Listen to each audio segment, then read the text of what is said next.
What if I told you God is not impressed by your effort, not your discipline, not your consistency, not even your sacrifices? Pause. If that unsettles you, good, because grace begins where pride ends.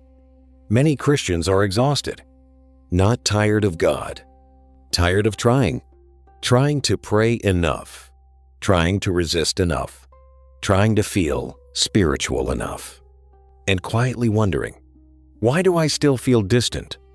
Pause. You try harder, promise more, restart again, but the distance doesn't close. So you assume the problem must be you. Maybe you haven't done enough. Maybe you aren't strong enough. Maybe you just need more discipline. But what if grace was never waiting on your improvement? Religion trains us early. Good behavior earns approval. Mistakes cost affection. And without realizing it, we project that system onto God.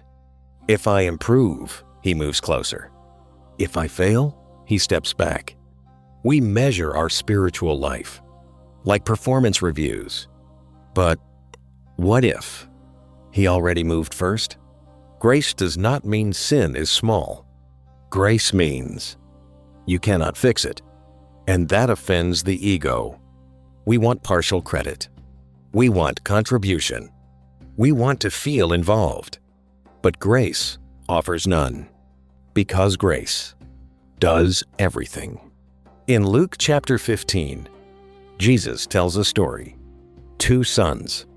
One ran away. One stayed. The younger returned broken. The father ran to him, but the older brother was angry.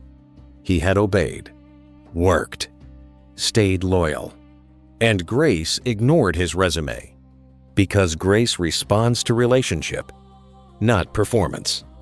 And if we're honest, the older brother lives in us.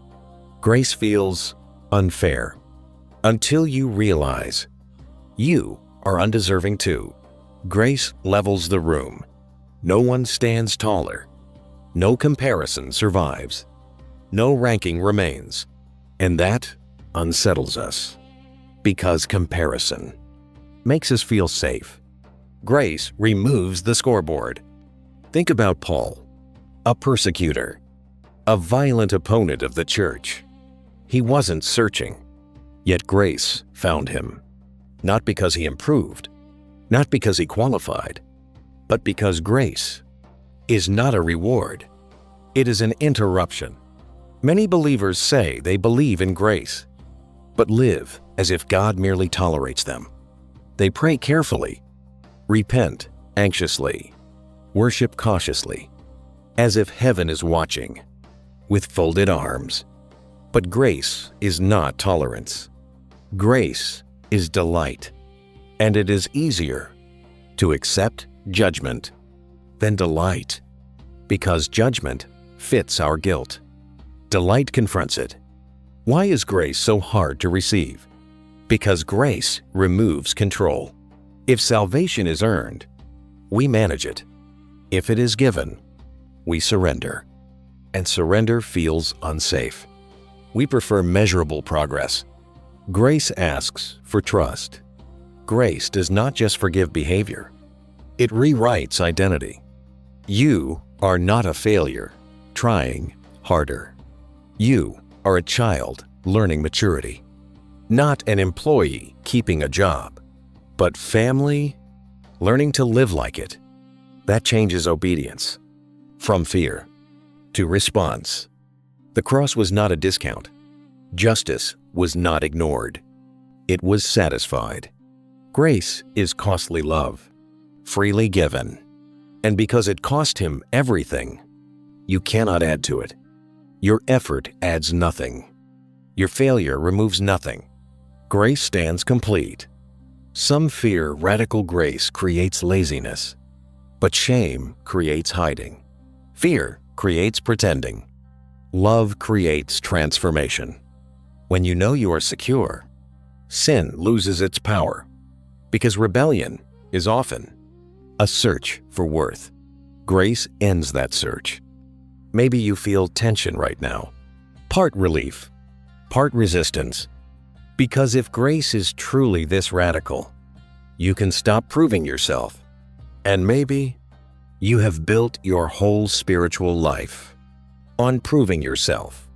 Grace dismantles comparison. It removes ranking. It silences competition. It erases the ladder.